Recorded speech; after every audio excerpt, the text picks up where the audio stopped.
What's going on? It's Bill Burr.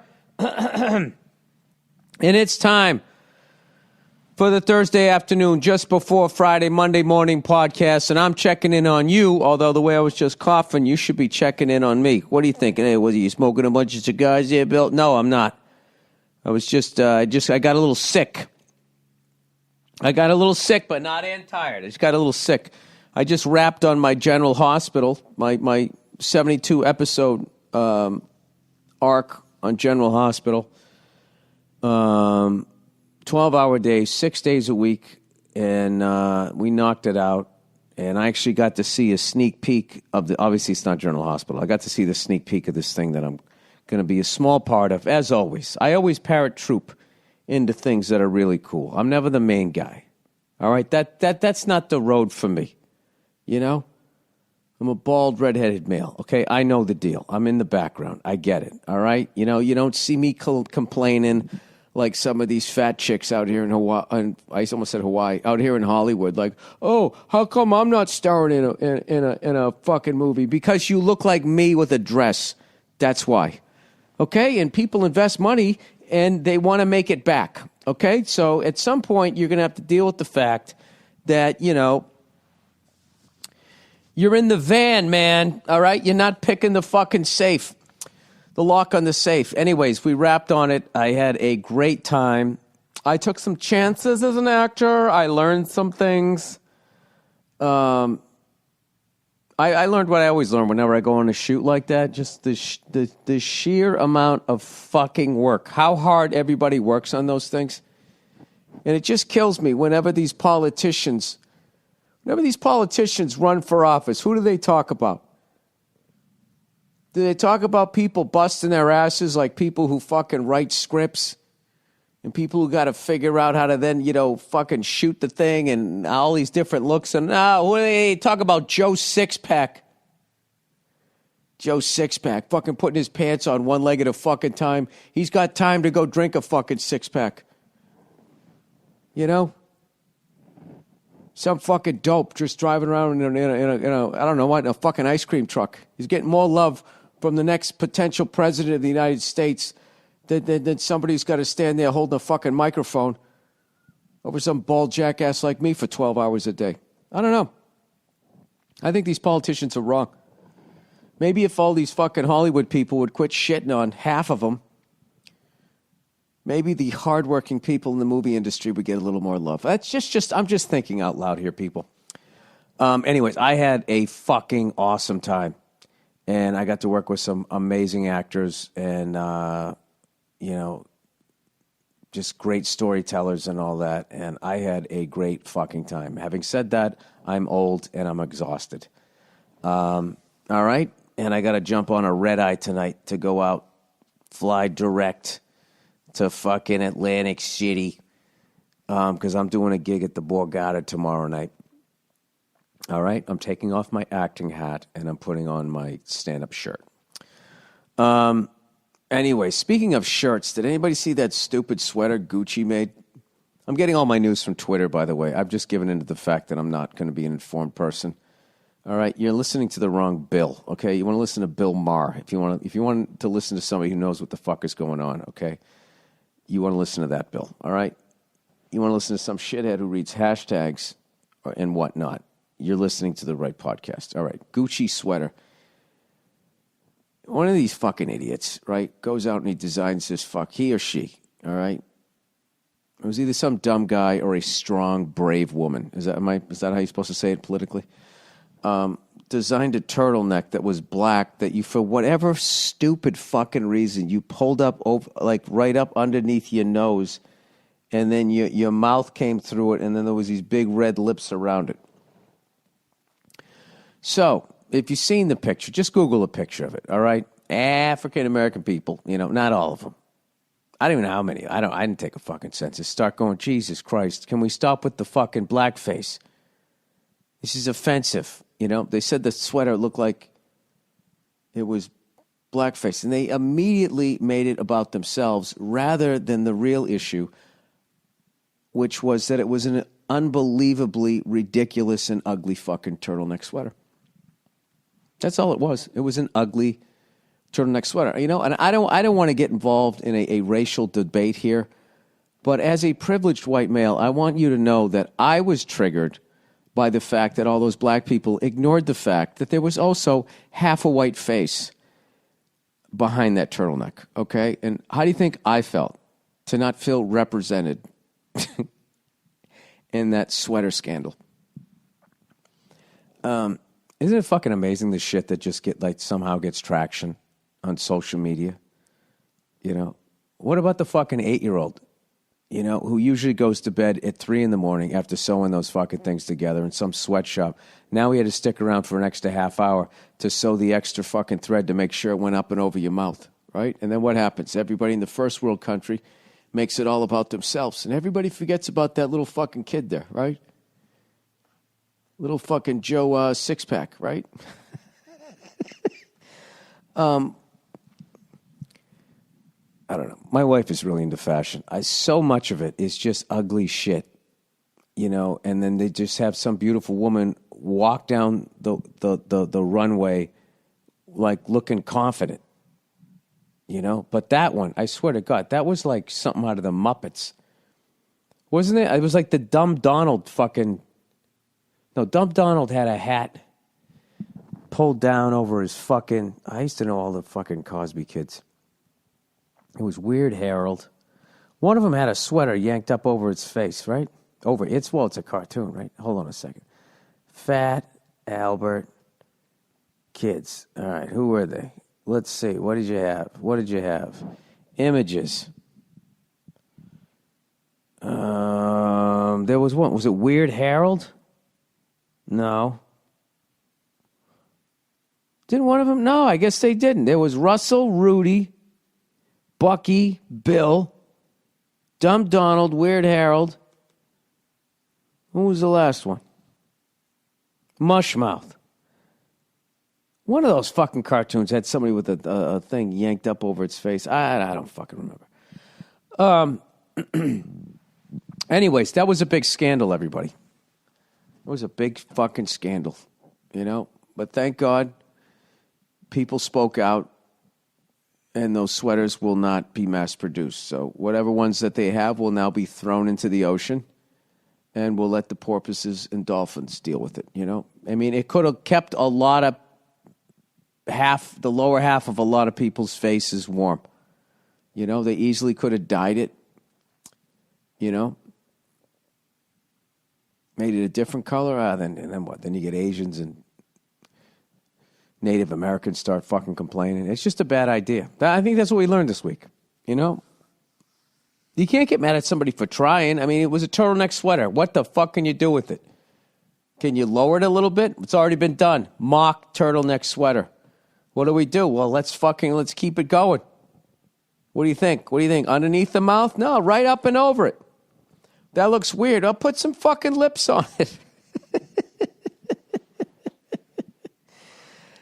You know, if you're sitting there going like, Bill, who the fuck talks about half a turtleneck fucking blackface sweater for fucking 8 minutes? Well, you know what? It's not football season anymore. Football season is over. And your New England Patriots are the fucking champion. Your Boston Red Sox are the World Series champion. I mean, it's fucking unbelievable, you know? Bruins are playing all right. I don't know what's going on with the Celtics. Somebody asked me today on set, they go, hey, is Kyrie Irving going to go to the Lakers? There's kind of a rumor. I heard a rumor. I have no idea. All I know is I don't think that they've been playing as well as everybody thought they were going to play. So I have no idea. But I'm going to try to check in on that. All I have to do now that I'm on the other side of that acting gig, all right? All I got to do now, you know, I keep doing the F is for Family stuff, and at night I'm just going to be running my hour because I am taping my hour special. I kind of kept it under wraps as to where I was taping it, where I was recording it. And I feel like now is the time, you know, because it's a very weird time in comedy. You hear that a lot. Now is not the time for those jokes. I'm a white woman who's not even funny, and I'm telling you that now is not the time for that. Have you noticed that most people who are saying what you should and shouldn't be saying comedically are about as funny as your average feature act? They're like middle act funny, telling like fucking really funny people what they should be saying. Oh, yes, you, by all means, who, with your best joke, you just make me raise my eyebrows a little bit, like, yeah, that was a funny, wasn't it? By all means, tell the world what is funny. I am going to be recording my next hour special at Royal Albert Hall in London. That's right, I'm a traitor. I'm going back to the motherland. Yeah, what the fuck? I mean, I'm on my 6th one. I got to try something different. I'm going to go over there. Be funny. Half of my shit, people will be like, I don't understand that. And maybe they'll bomb for part of it. We'll see if it's funny. Anyways, I'll be doing it at Royal Albert Hall on Monday and Tuesday, March, what the fuck is that? 3rd and 4th, 4th and 5th? 5th and 6th. So, I'm going to be doing a run of dates out here. I do the Borgata. What the fuck month is this? Oh, that's October. Why is this in October? This is the last time I actually put anything in my calendar. October 29th, I put Jimmy Kimmel. How the fuck do I get out of this? Click on this. Today. Click on today. All right, here we go. I'm sorry, March 4th and 5th. All right? So next week, on the 15th, 16th, and 17th, I'll be in Santa Barbara, I'll be in Pasadena, and I'll be in Riverside, California. And then I go to New York City on the 19th, and I do the Patrice O'Neill benefit. And then I'm in New York for a little bit, doing some spots out there. And then I embark on a little run of dates through the Great United Kingdom, Great Britain, whatever the fuck you call it. And then I end up at Royal Albert Hall, and there you have it. And then when I get on the other side of that shit, when I say thank you, good night, on March 5th, then all I have to do is worry about wrapping up the writing on season 4 of F is for Family, and I don't have shit until the summertime, and I'm just going to be fucking hanging in Cali doing, getting ready to do my new hour, working that's the game plan, all right? Because I love my daughter, and I don't like leaving the way I used to, She tried to get out of her bed. I saw her 2 months ago. She was swinging her leg up and over the crib. And my gut said, you better put some pillows down around the floor in case she goes up and over. And I just, I didn't listen to my gut like a fucking idiot. So I was coming home from that amazing shoot that I was on that I can't wait to fucking tell you guys about, but I'm just not allowed to. It was so awesome. But I came home last night and, after I got off set, I never bring my phone down to the set or a watch, because I don't want to know what time it is, because then it just makes it drag. So I just focus on whatever the fuck it is I need to do. And then I come walking out at like 1 a.m, however it works. Anyway, so I'm fucking coming back. I come outside and I get the pizza's here. I get this text message. And it says we're at the emergency room, blah, blah, blah, all this fucking shit. She fell out of the bed. And I'm like, oh, my God, I'm wiped out. Now I have to go to the emergency room. And my fucking tire has a slow leak on the left side. So I'm like, great. It never ends. So I'm on my way there. And it's so funny, like, how my wife is wired and how I'm wired. Like, my wife is wired like a normal, caring human being. And I'm like a fucking lunatic. I was raised the way I was raised, just in a different time. So I call her up. I go, is she talking? Is she fine? Yeah, she's fine. She's joking around. She's laughing. She actually didn't even cry until I came in the room and cried. And she sent me a picture, and I'm driving and I'm looking at it, like I shouldn't be. And I was just like, yeah, she's fine. She's fine. She's got a bump on her head. She's going to be fine and blah, blah, blah, blah, blah. And we both had the exact opposite. She's like, I'm not bringing her home until a doctor looks at her. I'll never forgive myself. And I'm like, she's fine. She's fine. So we walk up to the window to see where we are. It's like fucking 1 a.m. or midnight, I think. And there's all these fucking people there with their kids, and they're all screaming and crying. They say we're 16th in line. It's just like, they're not going to get to us till like fucking 3 a.m. You know? She's fine. I remember being a kid swinging on these ropes. My other brother was on another rope, and we went right by each other and then slammed into our backs of our heads, like slammed into each other. Like I saw stars. It all went white, and I landed face down on the ground. All right? I was out. Like I was conscious when I was on the rope, and when we hit, I was unconscious, and I hit the ground. And you know what my dumbass did an hour and a half later? Got right back on that fucking thing, and my other brother did too. And I remember the looks on our faces when we passed each other going, are we really going to do this again? And bam, back of our heads again, saw lights, knocked out, hit the ground, you know? And I was fine. So, fuck it. So I convinced her that she was all right, and she was all right. But, like, I've kind of realized in that, like, I need to, like, kind of gauge that because, you know, I came from a house where, like, I had a ruptured appendix at one point, and my parents were like, you're fine, you're fine. I finally went to the hospital, and they sliced me open, and my whole belly was just fucking pus. They're like, Jesus Christ. So whatever. You can take that, rub some dirt on it too far.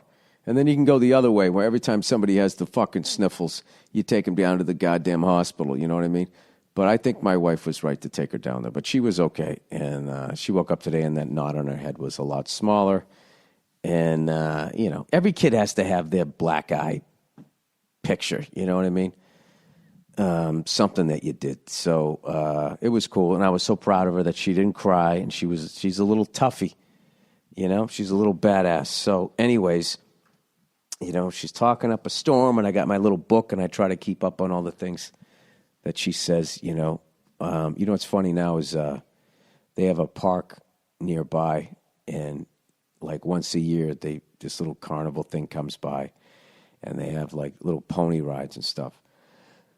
So I took her over there. You know, I was going on like all the little kiddie rides with her. It was awesome. And then she saw the horses. She's like, horse, you know. She knows how to make the noise and shit.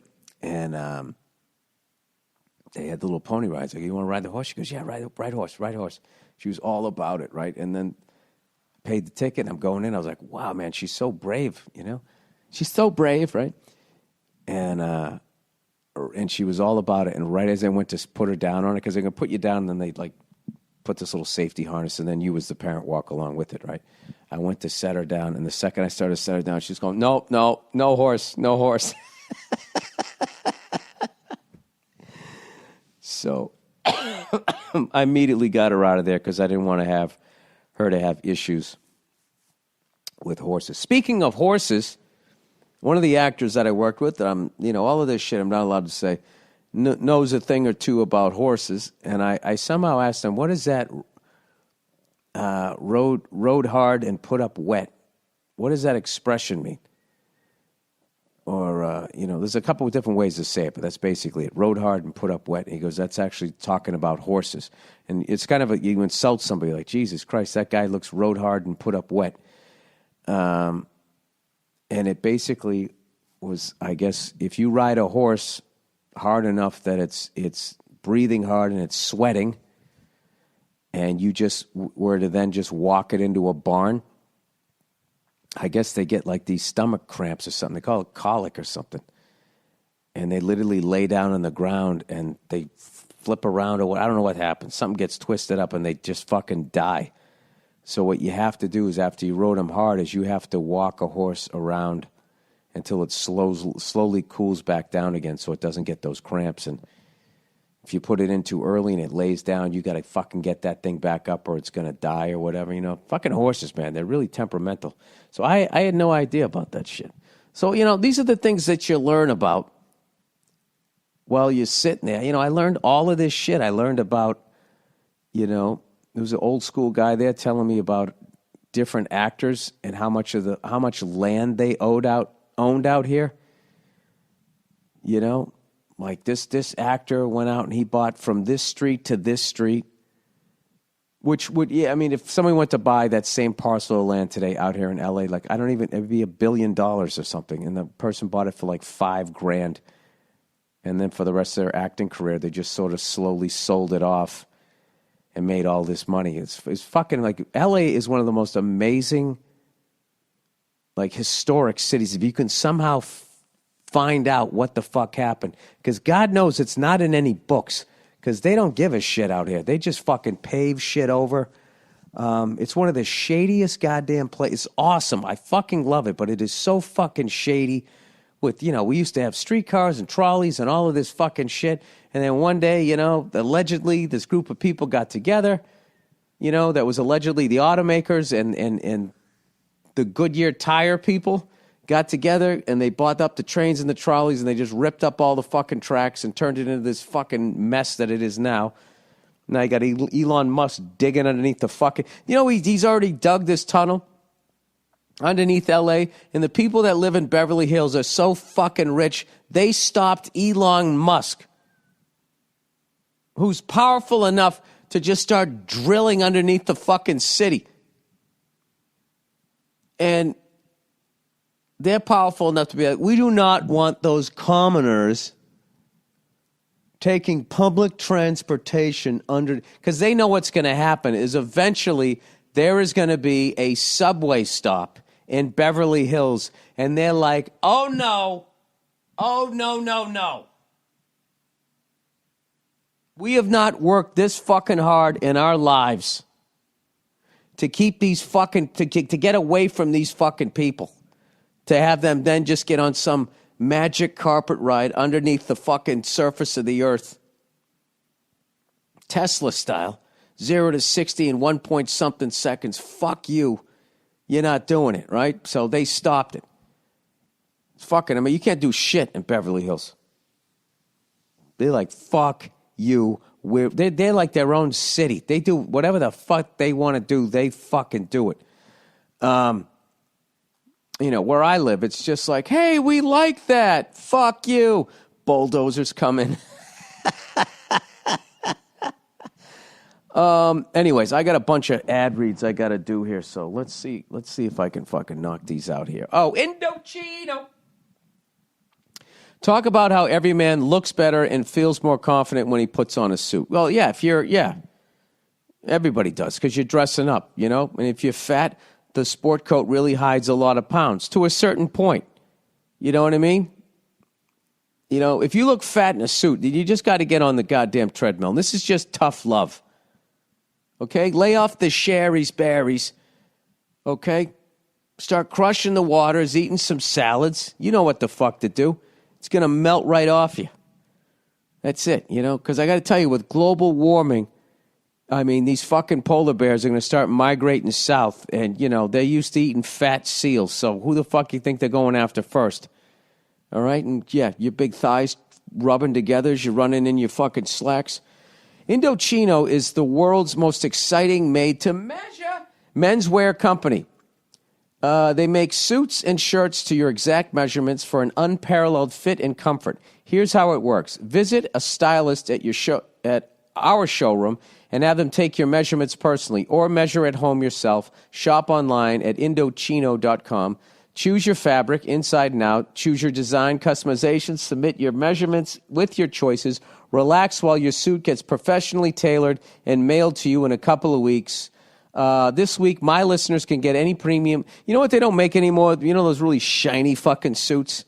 Those Goodfellas suits? It's like you're wearing a suit. That's all you need to do. What the fuck's with the shine on it? This week, it's like it was fucking laminated.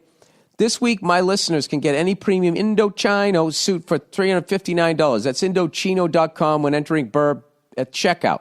That's 50% off regular price for a made-to-measure premium suit, plus the shipping is free. That's Indochino.com, promo code Burr for any premium suit, just $359 and free shipping. Incredible deal for a premium made-to-measure suit. Once you go custom, you never go back. All right. Robinhood. Robinhood is an investment app that lets you buy and sell stocks, ETFs, options, and cryptos, all commission-free. They strive to make financial services work for everyone, not just the wealthy. Non-intimidating way for stock market newcomers to invest for the first time with true confidence. Simple and intuitive, clear design with data presented in an easy-to-digest way. Other brokerages charge up to $10 for every trade, but Robinhood doesn't charge commission fees, trade stocks, and keep all of your profit. Does not charge commission fees, trade stocks, and keep all of your profits. Easy to understand charts and market data. Place a trade in just 4 taps on your smartphone. Robinhood web platform also lets you view stock collections, 100 most popular in entertainment, social media, female CEOs, curated categories like female CEOs, if you're into that reverse sexist shit, and analysts' ratings of buy/hold/sell for every stock. I tell you, guys better get on this pro-guy thing, all right, if they're going to keep going in this fucking direction. Jesus Christ. Before it's overcorrected to the point we can't get, now all of a sudden we got to start marching in the street. You know we won't be doing that. Dude, it's not worth it. Just let them have everything. Maybe then they'll stop yelling at us. Learn how to invest as you build your portfolio. Discover new stocks, track favorite companies with personalized newsfeed. Robinhood is giving listeners a free stock like Apple, Ford, or Sprint to help build your portfolio. Sign up at billburr.robinhood.com. That's capital BILLBURR .robinhood.com. That doesn't make sense. Oh, yeah, it is. billburr.robinhood.com. Okay, cool.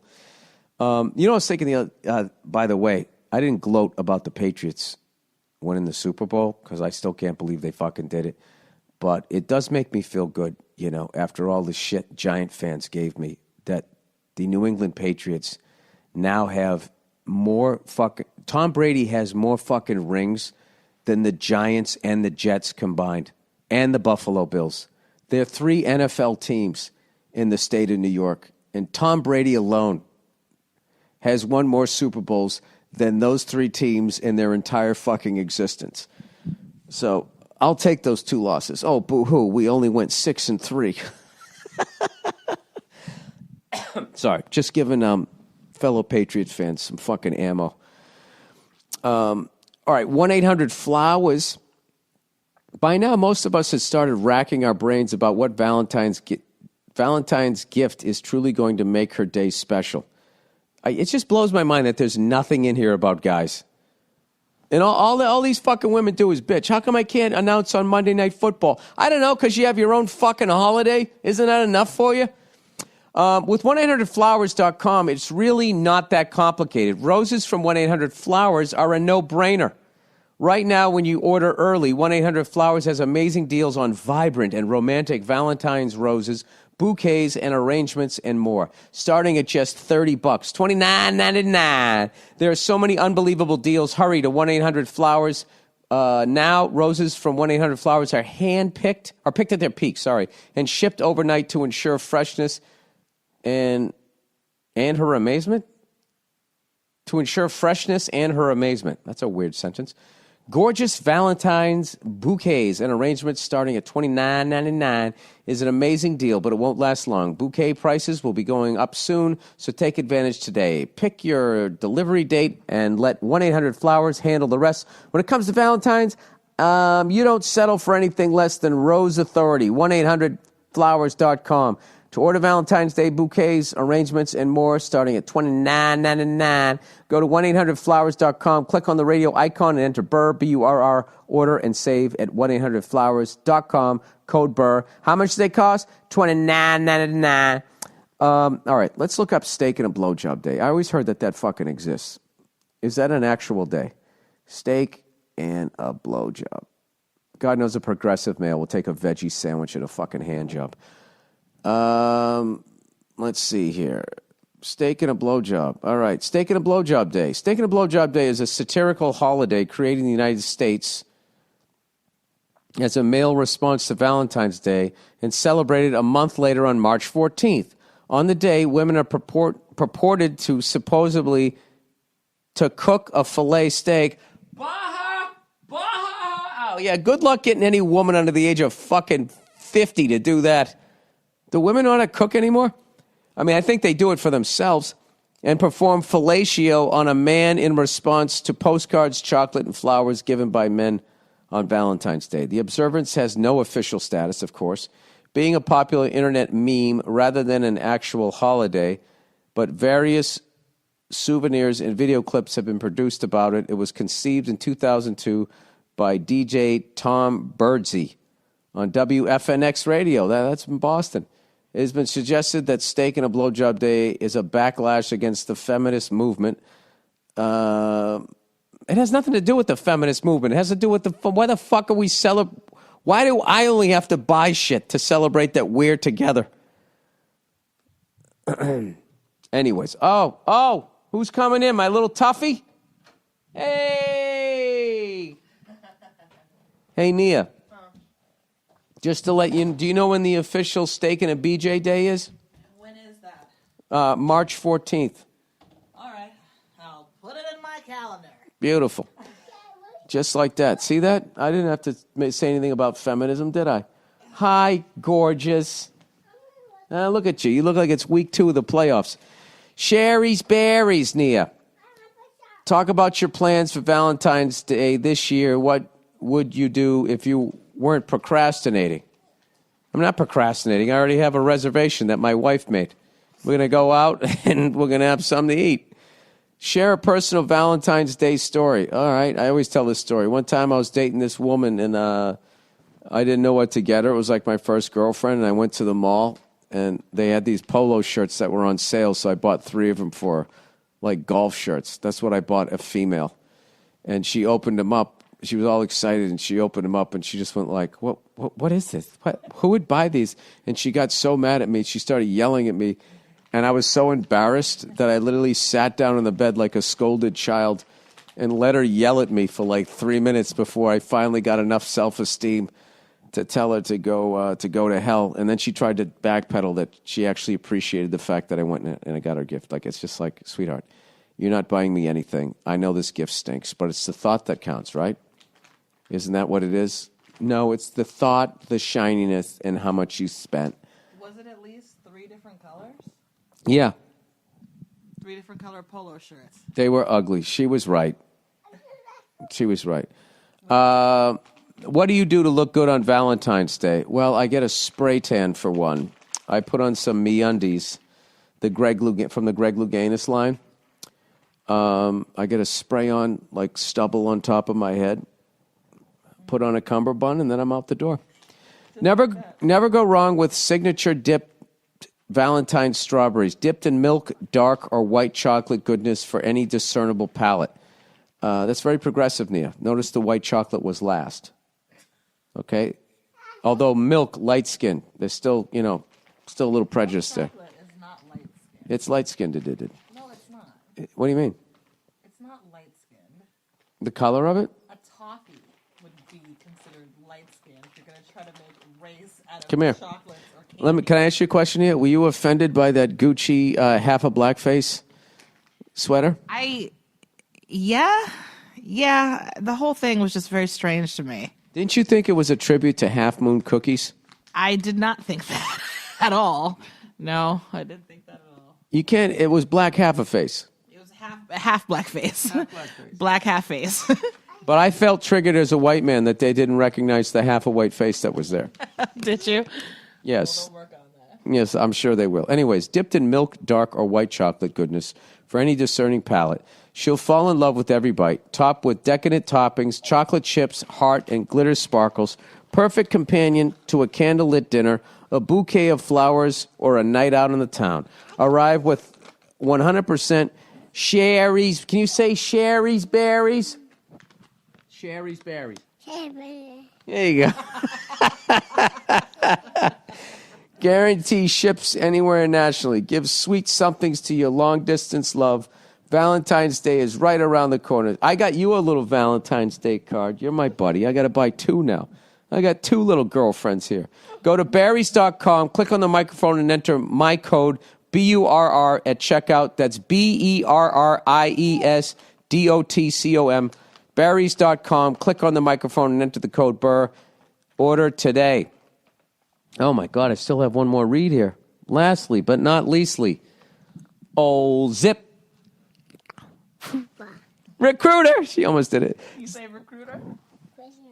Wait, Zip. She's grabbing the microphone. She said Zip. She didn't say Zip. Now say recruiter. Yeah. ZipRecruiter sends your job to over 100 of the web's leading job boards, but they don't stop there. With their powerful matching technology, old Zip. Say recruiter. I'll do it. Old Zip. Say recruiter. Zip. Recruiter. I'll make her say Zip. With their powerful matching technology, ZipRecruiter scans thousands of resumes to find people with the right experience and invite them to apply to your job. As applications come in, ZipRecruiter analyzes each one and spotlights the top candidates so you never miss a great match. ZipRecruiter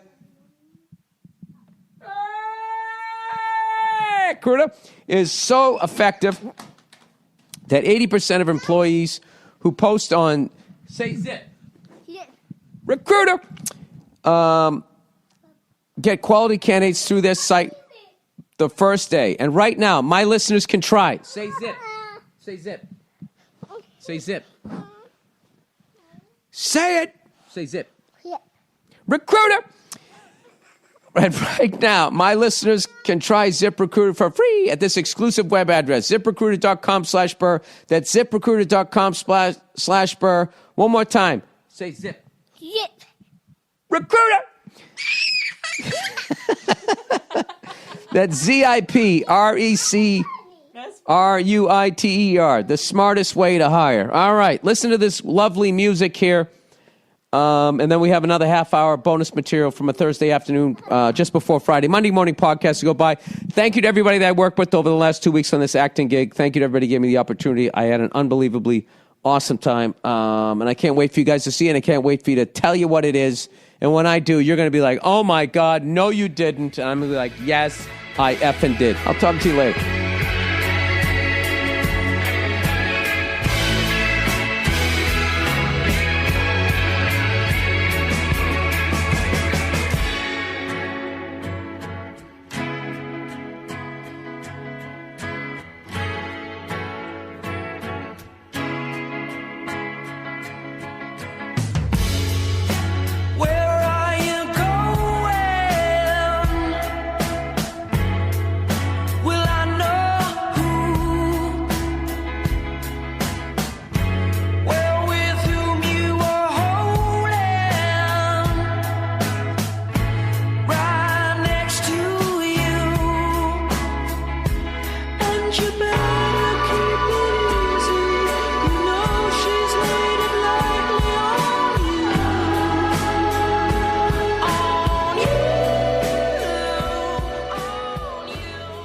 What's going on? It's Bill Burr, and it is the Monday Morning Podcast for Monday, February 7th, 2011.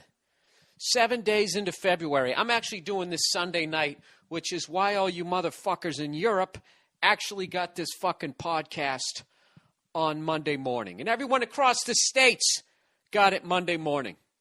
All right? And even if you're on a fucking oil tanker in the middle of the goddamn Atlantic Ocean, all right? If you didn't have to go off and swab the deck or whatever the fuck it is you people do out there, you got it on a Monday morning. So I don't want to hear any goddamn bitching this week. Why you called your Monday Morning Podcast? It's my podcast! You're probably asking yourself, why do I work in a cubicle? But beyond that, you're probably asking yourself, why did Bill actually do one on a Sunday evening? So it was actually there for his listeners on a Monday. Maybe if he did that more often, he wouldn't be ranked number 52 on iTunes, according to one of my listeners. He let me know that he loved my podcast and he thought that I should be ranked much higher than number 52. Well, thanks a lot. Thanks for letting me know how far down the fucking ranks I am. When you're doing rankings, who counts beyond the top 20, honestly? Coming in at number 73, Mabel Millenfield with her How to Make a Pot Roast podcast. Every week she talks about how to make a podcast. You figured that would get boring. Way to go, whatever made-up name I said 5 seconds ago. So, I'm doing it because I'm fucking busy today on Monday. Believe it or not, I booked some acting work. You know, it's a great thing, you know, when you being in this business, you can watch shows on TV and be fans of them and actually, lo and behold, one day actually be on the fucking show. And since its inception, there's very few shows that I watch every episode of. And I just have to tell you, from day one, I have just loved that show, Glee. I mean, it is just phenomenal. The singing, the dancing, the way they stole the Nellie Olson character from Little House on the Prairie, made her some old cunt with a fucking rape whistle, right? It's a great goddamn show. And evidently, they've been listening to my podcast. And they can, they hear that I can belt out a tune, I can carry a tune. And, I'm going to go on there, sing a little bit Tony Bennett. And I'm legally obligated to not say what the entire episode is about. So, yeah. So I'm taping an episode of Glee this week. And if you believe that, I got a windscreen to sell you. Yeah, no, I am working this week as an actor. I'm not fucking telling you on which show, okay? You figure it out. All right? There's only 600 channels. How far into my life do I have to let you? But I am working as an actor. I'm fucking psyched because my pilot for Comedy Central that I was doing with one of the funniest fucking comedians I know did not get picked up. That's how my year began. Began with a little bit of hope for about 2 weeks, and then the industry grabbed one of my ankles, and then someone else in the industry grabbed the other ankle, and then they drove a fucking TV emblem right into my ball bag and said, there you go, Bill, have a great fucking 2011. And I was down in the dumps for a couple, 2-3 days. But just like one of those old fucking crooner songs, just what makes that little old hack think he can something, something, and something. Everyone knows that you're fucked. But you don't got the balls to kill yourself, so you keep auditioning. See, can you believe I'm not on fucking Glee? I can too. Go fuck yourself. You figure it out when I'm on. All right? So anyways, this is the podcast. So I was going to do it this afternoon. And I don't know, the day got away from me, and then I was like, well, the Super Bowl's today, so I got to make sure I do it after the Super Bowl because I always talk about sports. And if you're someone who hates when I talk about sports, you're really going to hate this podcast. All right, because I got to talk about it a little bit. There was the fucking Super Bowl, and you showed up, you sport-hating cunt, didn't you? And you sat there and you ate the fucking food, didn't you?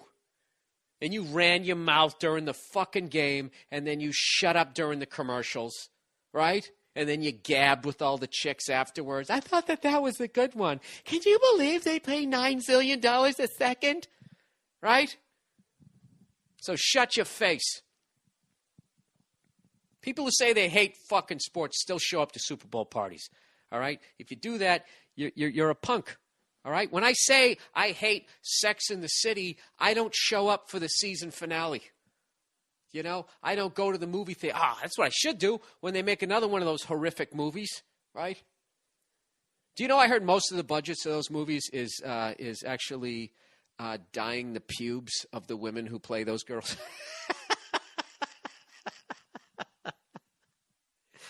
It's true. People, I'm here in Hollywood, man. I have the fucking trade magazines at my fingertips.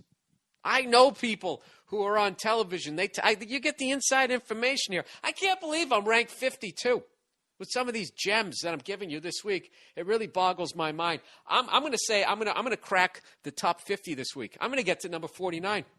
What do you think about that, people? I don't know what the hell I'm talking about. This one's just going to be all momentum, people. All fucking momentum. Let's talk about the Super Bowl, shall we? Start off right out of the gate. My condolences to Pittsburgh Steelers fans. It was a hell of a fucking game. A little bit boring in points, but I think some of that had to do with both teams had great defenses.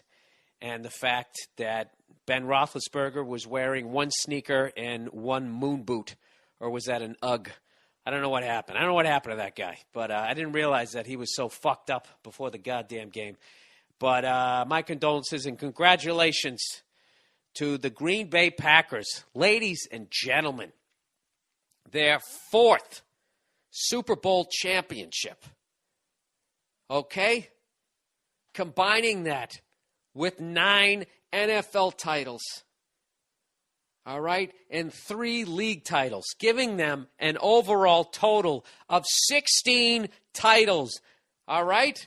Nobody can fuck with that in professional football in America. All right? Shut up, you cunts over there in Europe. All right? We call football football over here, even though we had the brains to pick the fucking thing up instead of skipping around. Fucking unbelievable. You go over there to Europe, they always give you shit about, well, why you call it football, mate? You fucking, shut up! You do use your foot when you kick a field goal and when you fucking kick off or when you punt. All right? Jesus fucking Christ. You're supposed to call it foot and handball? Is that what the fuck was? How come you don't call it foot and head ball? How come you don't call it that? You use your fucking head over there too, don't you? All right there, smarty pants. Anyways, sorry. 16 fucking titles. All right? That is their 16th title. So all you people there around the fucking league who keep looking, I don't know, and nobody, I asked this question, why they don't count NFL fucking titles, and nobody gave me a decent explanation. It's because people fucking sucked back then. I got shit like that. I got shit like, it's because the merger. Dumb shit like that, right? That just made a lot of sports guys perk their fucking ears up. Yeah, that is right. That is right. It's because of merger. Is it? Is that why it is? It's a fucking stupid reason because nobody else did that when they had a merger. You know? The NHL had 6 teams for fucking ever. In 1967, they added the expansion 6. They doubled the size of their fucking league. No other league has done that in 1 year, ever. Okay? They didn't tell Montreal and Toronto to go fuck themselves with all their cups. Montreal used to win them back, when they used to play in a pond. The Stanley Cup was the size of like a fucking shot glass. They count those. The fucking Chicago Cubs have been waiting since 1907. I don't fucking understand it. It's bullshit. It's bullshit, okay? And later on in this podcast, you know what? Fuck it. I'm going to read it right now. All right? This is basically how it went down. All right? And I know all you fucking sports nerds out there, by the way. I want you guys to debunk my way of thinking here. Okay? Because you look at the Los Angeles Lakers. 2 of their NBA championships are not even, they weren't even won in the NBA. They were won in a league called the BBA, which then merged with some other, that then became the NBA.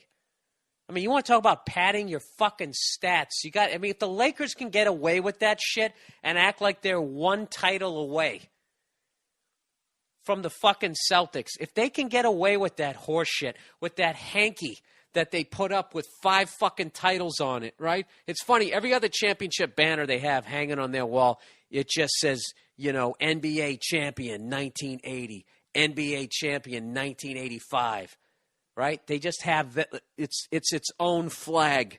Then they got this one little fucking hanky, okay, which should be a big slice of fucking toilet paper that they got 5 fucking championships on. I think Shemp played on one of those goddamn teams. It's fucking ridiculous. But if they can get away with that, I'm telling you, I'm counting from here on out. I'm counting NFL titles, all right? I'm going to start a movement, okay? If I can't close down the fucking Federal Reserve, at least I can make this thing right in this goddamn country, okay? Here's how it goes, all right? Just if you want to know. Green Bay's on top, all right? This is how it worked, okay? 1920 is when the NFL started, all right? From 1920 to 1932, they had the league championship, and it was determined by team wins and loss percentages with ties omitted. And then in 1932, because of a tie in the final standings, a playoff game was played to determine the championship. And from 1933 on, that was called the NFL championship game, all right? That's how it fucking worked. Okay? And all these teams, including the fucking Steelers, played back then. So they had an opportunity to win titles, which they did not. So here we go. Here's how it goes down, the most successful teams from back then. All right? The Green Bay Packers. They won 9 NFL championships and 3 league titles for a total of 93? They won 12. Fuck it. I didn't put these in any sort of chronological order here, so I just got to read them. The Colts won 4 NFL championships. All right? And then another 2 Super Bowls. So they got 6 total. The Giants won, New York football Giants won 4 NFL titles plus 3 Super Bowls. So they got 7. They got 7 fucking championships. You know? They're sitting there walking around like they only got 3. Like they're hanging there with my Patriots. They're not. They got twice as many as us plus 1. Chicago Bears won 9 NFL fucking championships plus 1 Super Bowl for a grand total of 10. The Cardinals, I've lost. This is why I'm ranked number 52. I've lost so many listeners at this point, but I don't give a fuck. Chicago Cardinals, which then became the St. Louis Cardinals, which then became the Arizona Cardinals. They won 1 league and 1 NFL title. And if you want to go to an Arizona Cardinal game, and if you want to fucking chant a year at those fucking retired George McGovern Republican cunts, 1947. That's the year you want to chant at them. 1947. All right, the Lions won 4 NFL championships. I forget when their last one. I have the wrong year written down. It was 1950-something. Cleveland Rams, which then became the L.A. Rams in 1946 and then became the St. Louis Rams in 1995. I know I sound like the Rain Man. They have won 3 NFL championships plus 1 Super Bowl for a grand total of 4. Here's my favorite one, the Cleveland Browns. They won 4 NFL titles. All right? And before that, they won 4 All-American Football Conference titles. All right? And there were 3 teams that were in the All-American Football Conference that merged with the NFL in 1950. And I'm not counting those championships, by the way. The All-American Football Conference, I wouldn't count those because that wasn't in the NFL. That would be like the Lakers counting those BBA fucking championships. The All-American Football Conference existed from 1946 to 1949. They had 4 championship games, and the fucking Cleveland Browns won all 4. They dominated that league. That league merged with the NFL in 1950, and they took 3 teams with them, the Browns, the Colts, and the 49ers. All right, we're continuing. We only got a couple more here. The Philadelphia Eagles won 3 NFL titles. The last one's 1960. That's what you want to chant at those angry bastards, and then good luck to you after that. 49ers won 0 and 5 Super Bowls. Steelers won 0 NFL titles and have 6 Super Bowls. So there you go. For all you sports nerds out there, that's the deal. All right? So I don't want to fucking hear any acting like those things don't count. They do count. That was the best of the best back then. And they went through the same bullshit as every other fucking league with, but they didn't let black guys play back then. So what? So what? Every other sport counts those fucking things. So I don't even know what the hell my goddamn point was. But you know what? I did want to read to continue with. I'll get back to the stats in a minute. But can I actually bring up something here about the Super Bowl? What was going on with the beginning of the game this year with those fucking wailing whores that they brought out to sing every song that ever about America? You know? They brought out that chick from fucking Glee who tried to make America the beautiful sexy. Well, what is it? Oh, or singing Amazing Grace. Amazing Grace. They got the little as they slide into the fucking line. All right? She should have been booted right in the box. And Christina Aguilera, right? Then she comes out with her booze face. See, that's why I've been laying off the booze, man. That's it right there. That's not baby weight, all right? That chick likes her beer. She came out there, and I loved her, though. I like how she sort of freestyled the national anthem. You know what I mean? Who can honestly remember those words unless you're singing it with somebody else? That's a really difficult thing to do. She was just out there. And the stars and the freedom and Kentucky and McDonald's. Let's go to the mall and something else American. And the flag was still there. So anyways, I mean, how long did that... You know what kills me was I looked on my cable thing, and it said Super Bowl pregame. All right, out here, the Super Bowl comes on at 3 in the afternoon. So I see from fucking like 12 noon to like 3 is the pregame. I don't want to see that shit. I don't give a fuck. I don't give a shit. I don't want to see these people break down the game, the keys to the game. I could give a fuck. All right? They're never right. I don't give a shit. I just don't care. So I'm like, okay, the game starts at 3. And then I go to put it on, and what do they have? More of this pomp and fucking circumstance. And I don't like how they got to sing like 58 songs about fucking... I understand that it's in America. It's obnoxious. Jesus Christ, with the fucking songs. And then they got to make them laugh. Every time you think they're done, they got to add a couple to the fucking line, and you're just sitting there.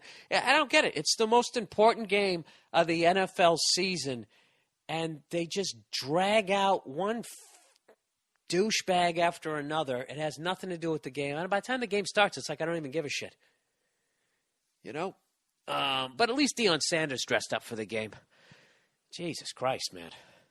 That guy really was showing his age. How can you be that flashy and fuck up that bad? You know what I mean? It was like he picked out that shirt and tie, and right before he went out there, somebody spilled coffee all over it. I think he had like a white suit, and then he just went to the nearest like tire salesman. Why don't you give me this brown suit? I'll just put it over this this candy cane striped shirt with the fucking tie.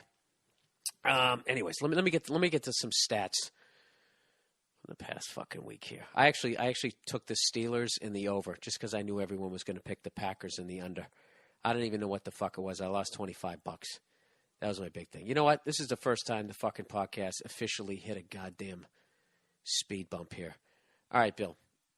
I'm emailing you. Somebody did my stats last week, how many times I said fuck on the podcast. This is pretty staggering. So, Bill, I'm emailing you to inform you that I served as your personal statistician during your previous podcast on January 31st, 2011. I documented each and every time you said the word fuck or some variance of the word. I must say, you're in a goddamn league of your own. Thank you. You're the podcasting F-bomb dropping equivalent of fucking Wilt Chamberlain in 1962. All right, let's get to... Anyways, he said, it's kind of ironic that I'm patting you on the back in a way for this feat because through a little research, I discovered that you used to pride yourself on a clean bit during the early stages of your career. Yeah, I did. I had to figure out if I could be funny without cursing. And once I proved to myself that I could, I was then free to be myself. Who's a cozy, smug cunt. Despite that fact, he said it's obvious that you're off the wagon and fucking shit up on a whole nother level nowadays. Your numbers are fucking astonishing. You might as well throw on some red leather pants and a gold chain because your vulgarity is reminiscent of Eddie Murphy's in the 1980s, you transparent bastard. I'll list a few of your milestones below and then elaborate on just how revolutionary and earth-shattering your last podcast was. All right, this is actually, I was kind of amazed by this. First usage of the word fuck occurred 38 seconds into the podcast. You hit the century mark 17 minutes in. This stat is mind-boggling to me. It took you little over the equivalent of 1/4 of football to drop 100 F-bombs. You did this almost leisurely, too. You're a fucking juggernaut. I can only imagine the damage you do while watching a real quarter of football, all sauced up on the juice. So anyways, I guess I last week my podcast was 73 minutes, and I said the F word 347 times. Jesus Christ, you used roughly a year's worth of cuss words in a little over an hour. Come on, dude. If you use the F word, there's no way you say it once a day. All right. That's 4.753 uses per minute. You make Andrew Dice Clay and Bob Saget stuff look PG-13. I'd argue that. First half breakdown. In the first 36 and a half minutes, I used it 210 times. In the second half, 137. Look at that. I slowed down after the All-Star break. Everybody thought I was going to be the first guy to break 400, and I didn't.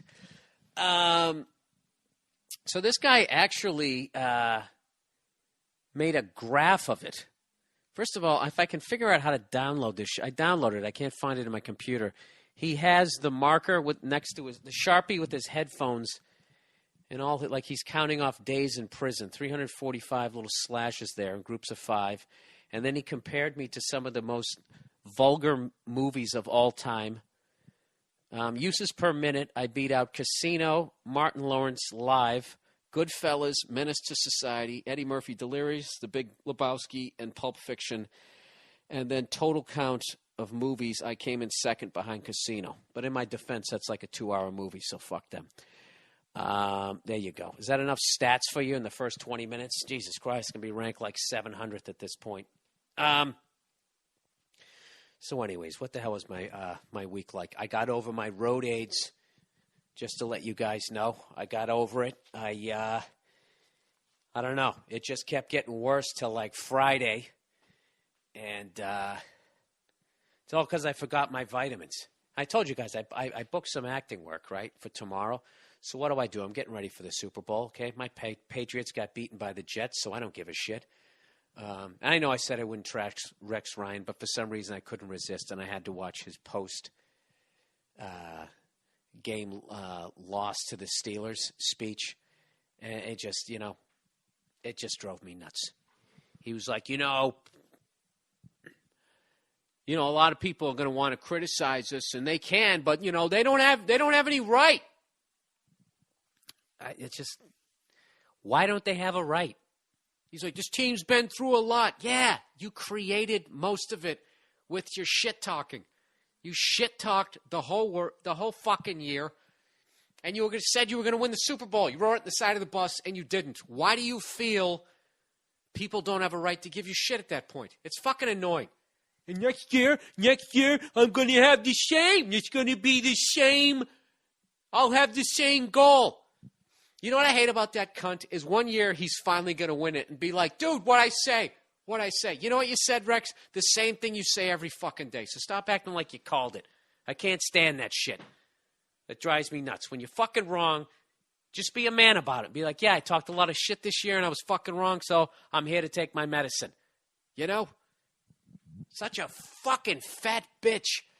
Anyways. So I'm getting ready for the Super Bowl, and I don't give a fuck, right? It's the Steelers, it's the Packers. I don't give a shit. I can give a flying fuck about this game. I don't care. Neither one of those teams has ever done anything really to the Patriots. I guess the Packers beat us in '97, but who gives a fuck? We weren't supposed to win that game. That was Brett Favre. Remember that? Young Brett Favre. He had brown hair. And then he threw that first touchdown pass, and he took his helmet off and ran and went, wee, over to the sideline. You remember that? And they actually had to make a rule that you can't do that anymore because he was so blatantly trying to get some sort of national commercial. Wee. Hey, I'll tell you, he just loves the game. That guy just loves playing the game. Oh, how funny was it when the Big Lebowski guy with the fucking most insane mustache ever, when he did those voiceovers? People of Pittsburgh, are you tired of them acting like people still work in steel mills out there? Because I have to admit, as a fan from Boston, anytime they do anything about New England, they show a lighthouse and a fucking lobster fisherman. And I lived there for 27 years, and I never met anyone who worked in a fucking lighthouse, ran a lighthouse, or even worked on a fucking lobster boat. Nobody. And I didn't like clam chowder. I thought it looked like, a curdled milk. It looked gross. I didn't like it. But they're just sitting there talking about Pittsburgh going, yeah, Pittsburgh's a tough town built on steel. When you're in Pittsburgh, if you get hit by a bus, your mother calls you a faggot. Right? Sorry, I got a little bit of the AIDS left. I fucking hate that shit. And then they go up Green Bay. Green Bay's the same shit. It's a tough fucking place. People used to pack shit up in Green Bay. In Green Bay, when there's packing to be done, you don't have to look too far to find somebody to pack something. You know, I just wish they would be more honest. You know? This place used to have a bunch of steel mills. Now they all closed down. They're all rusted, and half of them got turned into malls. Now there's a bunch of half fags sitting in cubicles looking at spreadsheets. Up in Wisconsin, you got a bunch of fat fucks that are the goddamn fucking pasty, and they got red shit on their face from the goddamn cold. Ain't shit been packed up here since 40 years before NAFTA. They're a bunch of cheese-eating fat fucks. This is all they got. For the love of God, let the Packers win. Why don't they do shit like that? Could they do that? Then I'd watch it. Then I wouldn't have it on fucking mute. You know? It'd be a nice break between wailing whores singing songs about America. My country, 'tis a thing. That diva shit. Ugh. Christina Aguilera. How about some P90X, baby? Good Lord. I don't give a fuck she had a kid. You're still in your 20s. Go hit the fucking treadmill. What happened? You know, that's the danger. That's the danger, you know. That's why I'm so glad. You know, I had a choice at some point in my career to become a sex symbol. And I was just like, you know what? I'm not going to do it. You know, because there's only one way to go. Just go down. I did, people. I actually had the opportunity to become Hollywood's first male redheaded sex symbol. All right, I know what you're thinking. What about that fucking pasty, freckled-ass cunt who was on NYPD Blue, fucked his whole career up? What about that guy? I have been in this business since before he fucked up his career. Do you understand that, people? Do you realize on March 2nd, I am going to be celebrating my 19th year of traveling to strip malls, making people laugh, giggle at my little wacky view of the world. It's pretty fucking depressing. I can't believe it, man. I remember when I was a fucking kid when I got in this business, when I looked at someone been doing it 17 years, I used to look at them like, dude, fucking hang it up because it is over. It is fucking over. You are not making it, buddy. Okay? Maybe that's why you're sweating right through your fucking sport coat. Jesus, I started in 1992. That's right. So if there was a 17-year fucking veteran. Oh, Jesus, I got to do math now. That would mean they started in 1975. If I worked with somebody in 1992 and they started in 1975, I would just be like, dude, wow. What was that like? What was it like, you know, driving to, you know, I don't know what the fuck you guys did back then. Flying on planes with propellers? What happened? And now, I don't know what happened. I'm 19 years into this shit. And I realize now why those guys 17 years in didn't quit. Because when you have a 17 to 19-year gap in your resume, you know, from the last time you actually had a day job. Excuse me. Yeah, you're done. No one's going to hire. What are they going to hire me to do? Sell cars? Man, what have you been doing since 1992? I was kind of a cunt. I have 3.5 years of podcasts where I say some of the most horrific shit ever. There goes any sort of corporate job, right? Why the hell would I want to work for them anyways? You know, you become part of the murder or whatever the fuck it is that you're doing. There's always some sort of killing going on when you work for a corporation. You know it is. If you follow it and then you sit there lying to yourself. Well, you know, I just shine the gun. I don't pull the trigger. You know? It's the fucking worst. Yeah, so I've been doing it 19 years. There's really no turning back for me. And if for some reason the bottom falls out, I don't know what I would do. I have no fucking idea what I would do, which is why I don't think about this type of shit. So I got 19 fucking years in. That's unbelievable to me. I remember when I hit 10 years in, I was like, Jesus. I used to look at guys with like 12, 13 years in. When I had like 8, go, man, they've been doing it a while. They have to make it now. They better make it now. It is fucking over. So I don't know what I'm saying. You know, which probably brings up the question. You're like, Bill, do you think you made it? Like, what is it that makes you feel like you made? You know what? I think I did. I did, right? The fuck. I didn't have high. Look, I'm a fucking C student. Okay, so my goals aren't that high. I look at it like I made it. I booked Glee this week. Oh shit! I got to get a puppet, people. I got to do it, man. I got to make it. I have 1 year to make it. If I don't fucking make it in the next year, 20 fucking years in, I'll tell you right now, you better build an extension to your goddamn cubicle, people, because I'm showing up. No, I can't do it. I left the program. I'm like fucking, what's it, Marlon Brando's character in Apocalypse Now. I'm all the way up the river. It's over. All right, I got a head on a stick. There's no fucking way. There's no way I could ever go back and get a real job. I'd have to have a kid and be like I'm doing it for him or her, right? That's the only way I could. There's no fucking way I could go in there and have somebody, Bill, I noticed you came in at 9:08 this morning. Yeah, did you? Did you notice anything else? Like how fucked up that tie is? Like immediately I would just go to that. Actually, I wouldn't. You know, look at me trying to paint myself like I'm a badass. I wouldn't. I'd be like, oh, yeah, sorry. I'd immediately go into that. Sorry. Oh, yeah, the traffic.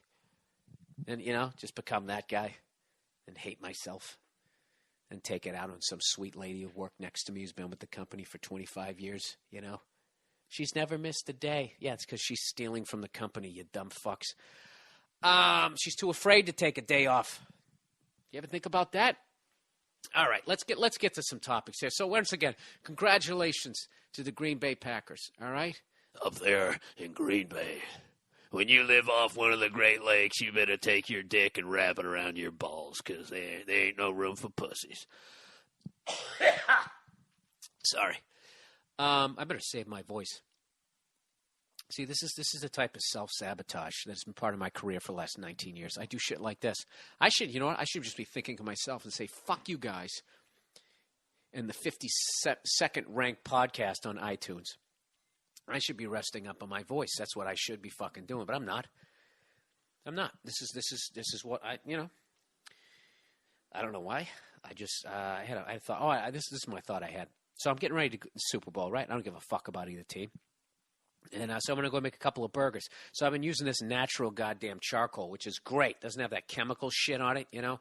You know that shit when you're really hungry, if you use that matchlight stuff, if you throw the patty on too early, you taste the lighter fluid in your burger. So I'm using natural stuff, which takes longer to light, and it's more of a pain in the ass. So when you get down to the bottom of the bag, the pieces are too fucking small, or you got one giant piece. So I take out one giant piece. It's like, I'm not breaking this motherfucker up. Long story short, I couldn't get any sizzle on my grizzle, all right? And I'm starving. So my girl's like, well, why don't we just make it? Why don't we just make it on the stovetop? It's like, I'm like, because I'm a man. That's why. Because I can't admit defeat. I can't admit the fact that what I'm doing, I don't know what the fuck I'm doing right now. All right? So I just added more fuel to the damn fire. So then I throw these fucking patties on, is what I do. And I make these two fucking things. And I melt the cheese, and I think everything's going all right. Now, but I'm doing it like I had some sizzle on my grizzle. You like that? That's my little hip-hop nod for this week. And evidently I didn't. So I you know, rather than cutting in and making sure everything was done, I just take these motherfuckers off, okay? And they're like the size, you know, twice the size of McDonald's burgers. They're just little ones. I don't give a fuck, right? So I take it off the grill. I put what I put on my burgers, which is just ketchup and pickle. I keep it fucking simple. All right? Slice the motherfucker in half, and I look, and the inside of it looks like raw meat. And immediately my brain goes, don't eat that shit, okay? You're going to get a coli. You have to tape Glee tomorrow. How can you sing with a deadly virus inside of you? You just got over road AIDS, okay? Let's not add a coli to this. But what do? I don't give a fuck. I just eat the goddamn thing, you know? Eat the fucking thing. I smell like smoke. I'm taking a shower, and I'm in there just waiting for this feeling of fucking death, you know? Fortunately, it never hit me. But you know what? Why would I do something like that? Self-sabotage. Stupid. You know? That's why I never booked an episode of Caroline in the City. I mean, I booked one, but I got salmonella. All right. You know what, people? That story went nowhere. I apologize. So, you know what? I think it's time to bring a guest onto the show. I'm going to hit pause here on the recording because I got to set up the microphone. We're going to bring my lovely girlfriend in, and she's going to contribute on this week's version of Is It Racist? Racist? Racist? Yes, ladies and gentlemen, it is time once again for Is It Racist? Racist? Racist? Yes. And this time I am joined by my lovely girlfriend, Nia. How are you, sweetheart? I'm great, sweetie. How are you? I'm fantastic. Let's not be too nice to each other. Okay. Because of my listeners. You know, I found out this week I'm ranked 52nd on the podcast on iTunes. Out of how many? Like 63. No, I don't know how many there are. I know everybody has a podcast. You're getting there, baby. Huh? See that? All right. Well, here we go. We're gonna bring you in here, and you know, you got to hand it to me, huh? You know. For what? Well, you know, I booked Glee this week. Oh, that's right. I know. I'm so excited about that. I know. I'm nervous about my dancing. I'm all right with my singing, but the No, we've been working on your pot of berets, so I feel pretty I don't know what confident. the fuck that is. All right. Here we go. All right. This guy wrote from BYU. Are you familiar with BYU? Brigham Young University. This is the Mormons. Mormon. You know those people, right? Sure. Big love. Yeah. They're Yes. wilding out there, right? Wilding out. Wilding out. They have like 12 wives each. Skirts down to their ankles. Skirts down to their ankles. And they don't. Collars up to their Right. chin. Yeah. And they're all virgins before they get married vaginally. Right. And then they just have anal. Mm-hmm. That's how they do it. And that's Utah, everybody. That and the Salt Flats, and you've seen that fucking that state. All right, BYU, is this racist? He says, Bill, is it racist to root for BYU? This is the college because they have the best scorer, Glen Falls' finest white boy. They start 4 white kids in total and are 8th in the nation because I do. So evidently this guy's white, and he's rooting for this white basketball team, basically. They start 4 white guys, and one of the number 1 scorers in the league is white, and he's white. Is it racist? Racist? Because Why don't you just use the effect of your garage band? because it takes too much fucking time. Oh. Plus, I think it sounds better. Racist. Yes. See, I can do it. Is it racist that a white guy is a rooting white- for white people on a white team full of white people doing Playing white things, playing having basketball. white beliefs? Playing basketball. No, it is not racist. It's not racist. Okay, and why? Because it has nothing to do with race. It's not like he's I saying... think it has everything to do with race. Well, it's not like he's saying, like, you know, fuck black people. They can't play basketball. Right. It's white people. White people own. That's what it is. You know, that Yeah. it's not like that. He just likes the white people. Right. That's not this racist. is what I think. I think if your people traditionally suck at something or have been prevented Right. from doing something, then it's okay for you to root for your guy. Okay? Now that is nobody prevented white people from playing basketball. No.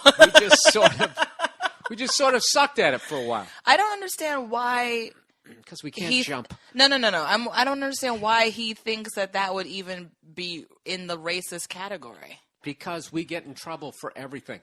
Because he's rooting for. He's like, I like this team. I'm rooting for them, but I don't want people to think I'm racist. No, it's I don't just get it. because, look, if you're fucking 30 years or younger, you don't even remember white people doing 40 years or younger. You don't remember us dominating any fucking sport other than hockey. Right. All right? And we're starting to creep in on that. A little bit. That, you know what it is? Hockey for black people is like, it's like LeBron, when LeBron talks about the scoring title. Yeah. Remember well, you don't watch sports, but like LeBron was just like one time they were asking him about the scoring title. And they were like, you know, what do you think about Kobe? And he said, look, if I wanted to, I could win that fucking thing. But he's trying to like win. Like I look at hockey the same way. Like if black people wanted to, if you wanted to, We could dominate hockey. you could. I don't know. You know, I mean, how many? We more, don't like the how cold. How many more sport examples do you need? How many more sports do you have to fucking take over before you just sort of realize, you know, You're killing it.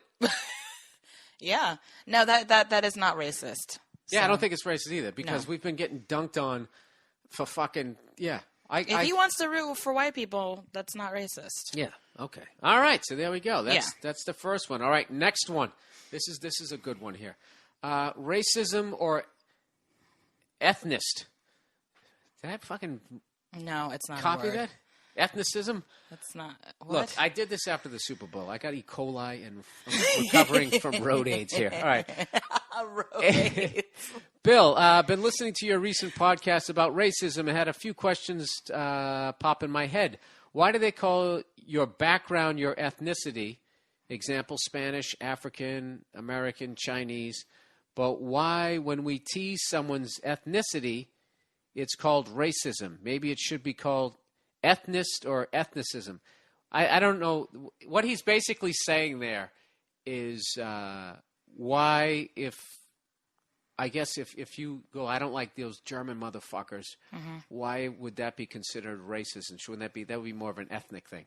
Because they are a certain brand of white people. I honestly don't know. You don't understand this question? No, I think I'm a little stumped too. Like, I don't know that I know the difference necessarily between ethnicity and race. All right. Well, why don't I know that? I don't know why. Well, tell me. Okay. Well, race is like would be like here we go. Black people, white people. Like, look, people from England, France, Germany. All them, those are white people. Oh, okay. But Okay, then but your the like ethnicity. But like your ethnicity is German Irish. I'm German, Irish, Scottish, English, and French. My Little Dutch. ethnicity is like African and like a small drop of Native American or something. There you go. Okay.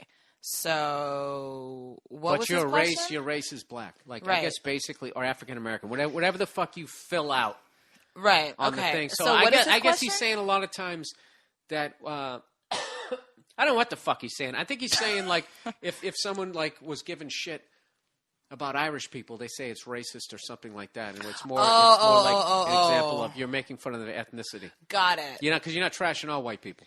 Right. You're just complaining about a certain ethnicity, Right. as opposed to an entire race of people. Right. Caucasian versus Irish or something.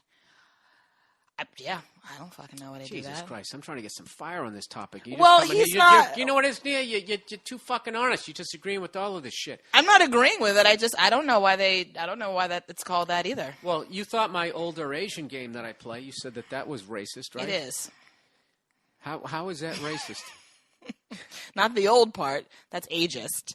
Right. But, yeah, because you said that all Asian people can't drive. No, I didn't. Yes, you did. When did I say that? You always say that. No, I didn't. I said if somebody fucks up in front of me, those are the two I'm guessing. You don't see how Old that's or Asian. You don't see how that you're taking like one group of people and stereotyping them. Yes. I'm definitely stereotyping them.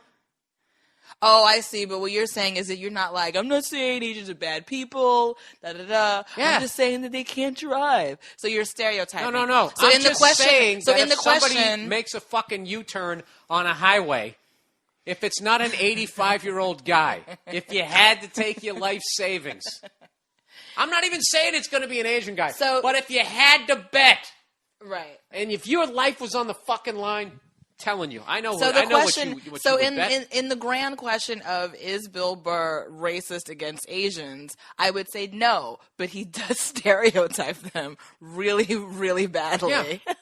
And whose fault is that? Yours. No, it isn't. Do you think I just pulled that out of the... Look, if someone said that white people can't jump, do you think they just pulled that out of their fucking ass? How many fucking white guys do you have to watch? How many 6'10" white guys do you got to watch slam the ball into the front of the rim and almost dislocate their shoulder trying to dunk on a fucking breakaway before you can say white people can't jump? You go on YouTube, you go on YouTube, and you'll see some white dudes doing some shit that you didn't think white people could do. But Right. You think they're the exception and not the rule. I'm just saying that if somebody said to me who wasn't white, said white guys can't jump and they can't fucking dance, I'm really not going to get into a heated debate about that. All right? I'm sure Donny Osmond can cut a fucking rug with John Travolta or whoever the fuck you want to Or talk Kevin Federline. He was a dancer Yeah, that doesn't count. before he became a media But he whore. wasn't though. He hung out with black people, and he did hip hop dancing. He bought one of those hip hop dance VHS He was in tapes. a Pink video. He had cornrows. Yeah, and he liked to Yeah, bang that black doesn't count. girls. That doesn't count. That doesn't count. That doesn't fucking count. Justin Timberlake.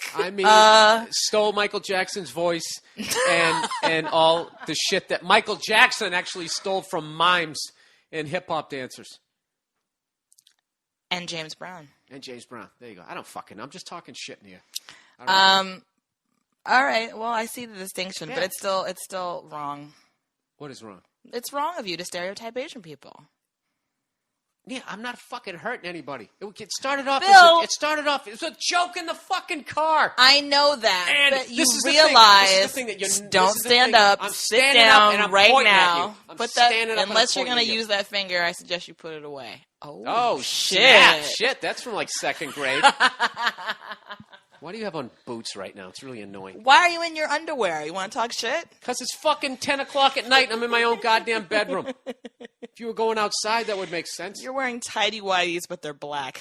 No, I'm not. These are like the snug ones. They're like biker shorts. Yeah. They cut my balls. They make them feel good. What's wrong with that? You said you like these. And you were wearing your Boston Bruins shirt. I do like them. Yeah. But you got a lot of nerve standing up pontificating in your underwear. Why? 'Cause It it's shows you hilarious. Because it shows you how passionate I am about my opinions. I want to bribe one of your listeners to like send me something like an Amazon gift wish, like a gift wish list, and I'll send them a picture of you right now, as you are. Can I Really? do that? Yeah, go ahead and do that. That's the end of your fucking, anytime you want to fucking have meals. They don't need it at this point with technology. They just take my head and stick it on somebody anyways. Oh, that's true. Yeah, which is what they're all going to do now. Thanks. Thanks, Nia. Anything else you'd like to add? Can someone, you guys, will somebody please do that? Make a composite of that and email it to Bill. Okay. And you know what this is? I wanna What it's see all that. about is I have too much control in the relationship right now. So this is what you're doing. You're trying to get my listeners to turn on me? Is that what it is? Oh, Look at you. honey. Divide and conquer. I'm making it funny. I thought that's what I was Listen. here for. All right? This is why I brought that shit up. This is why I stood up my underwear and I started pointing at you, raising my voice. The fuck were we talking? We were talking about that older Asian thing. Yeah. All right? And it was one of the, we were in the fucking car and you've admitted in the car, you're like, Jesus Christ, there's something to this game. And the best laugh we had it was a little that odd. time when it was a little odd. That's the closest I'm ever going to get you admitted to your bullshit. No, because the best one was come when on. it was an old Asian guy. And that's when we came up like that was hitting like the green 00 in fucking roulette. You had to call old Asian. Well, it's rude. This is going to sound terrible, but I have Asian friends, so I don't want people to think that I... So do I. Think that Kevin they're Shea, Bobby Lee. Oh, I love Bobby Lee. You don't love Kevin Shea? I don't know him, really. Bobby Lee? Kevin Shea is like the angry Bobby Lee. Oh, okay. Yeah, Got it. yeah. Bobby Lee's anger is just somewhere hidden in there. I'm fucking with you. Jesus Christ, Nia. You know what? This is right here. This is why, What is wanna right here? This is when you want to break balls, you got to hang out with other guys because the woman's going to ruin it. Oh, Don't shut you up. think that? What about? Why? You want to bring in another mini Bill Burr and hear just your own opinion regurgitated over and over again? Wouldn't you get bored with that? With like audio of a crowd applauding underneath it. Bill's always right. I would Give like me that. another. Is it racist? All right. Well, I have to look up one. Do you realize I said the F word 347 times? That is incredible, even for you. Really? Jesus Christ! You're just really abandoning me, aren't you? I'm not, but that's excessive. Nia, this podcast is excessive. The whole thing is fucking Your whole ridiculous. that beard is excessive. You're the one who told me to fucking grow it. I love it. You told me to grow a goddamn beard. And Yeah. I'm like, I like it. And guess Keep it. what? You got a part on Glee because of it. That's right. I'm playing the part of Kenny Loggins. All right. Now these are the ones I'm just grabbing these out of nowhere. Okay. Okay, and this was your fucking idea too, because some of these get crazy. All right, Bill. Oh no. I'd like to. Yeah, it's your fault. I'd like to use your "Is it racist?" segment to get a ruling on a dispute between myself, a white guy, and some friends.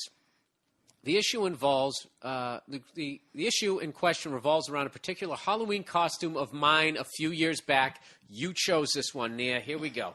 Anyway, anyone who's been to Vegas knows about the porn slappers that clog up all the sidewalks on the Strip. I guess those are the guys who hand out the flyers, I guess? I have no idea. So-called because as they're handing out the Stripper R Us business cards, they give them a quick snap on the hand before shoving them in your face, okay? As if having full-color porn pushed on you while trying to walk down the street wasn't enough, I guess they deem it necessary to violate your auditory senses as well. Well, they got to get you to pay attention. All right. During a routine trip... That reminds me of something. I'm sorry. Okay. That slapping of the card, that reminds me of... Remember when we went to Jumbo's Clown Room? And that girl, when we first went in there, the stripper was like super friendly. She's like, hi, as you walk in. And then occasionally you'd hear like a clapping noise really loud. Like it sounded like somebody got shot. And it was her clapping her stripper boots together. Trying to get your attention, like, because the room was too quiet, no one was paying attention to her. It was so pathetic in there, and all of a sudden it sounded like a gunshot, and it was her clapping her fucking boots together. That stripper quit on stage. Yeah, exactly. Anyway, she didn't like say I'm never dancing again. She just stopped dancing. She crawled over on her hands and knees to her purse, lied on her stomach, pulled her phone out, and started texting on stage. Music still going. Titties out with the thong on. But the best part was. She danced to the whole first song. Yeah. And didn't make one dime. It was slowly coming down the pole. Greatest love of all. And then whatever the hell it was. And then landed on her back. She was Not one terrible. dime. She was horrific. She was ugly, too. And the next song started, and she was just laying there. Yeah. She didn't answer the bell like a fighter. Quit on the fucking stool. I had no respect for her. Anyways, let's continue here. During a routine trip to Vegas... Notice, how he paints himself as somebody innocent, you know? Right. I thought it would be funny to dress up as a porn slapper for Halloween. So while there, I collected a sizable stack of the previously mentioned cards. When I returned home, I had a fluorescent pink stripper direct-to-you shirt made.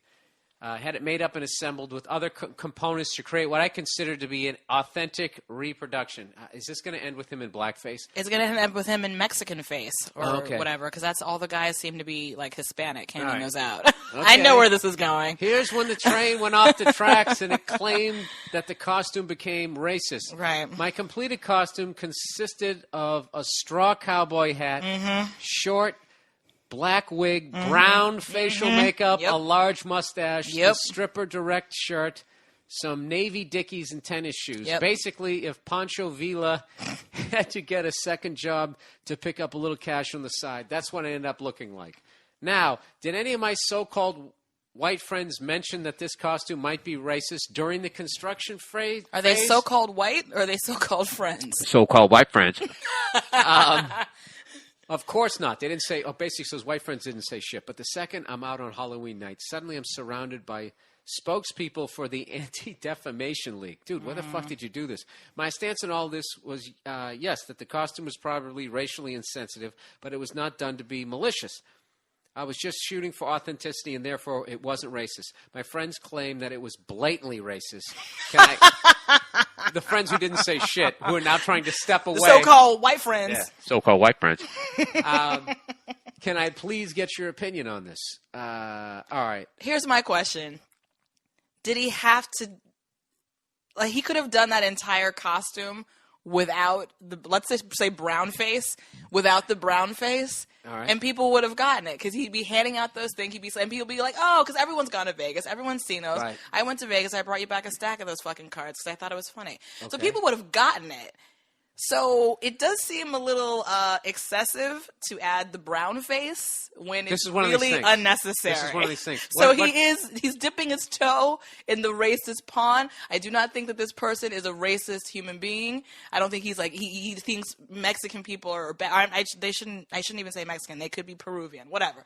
I don't think he thinks they're bad, but he definitely dipped his toe in because there was really no need to go that far. He could have done the entire thing and everyone would have gotten it.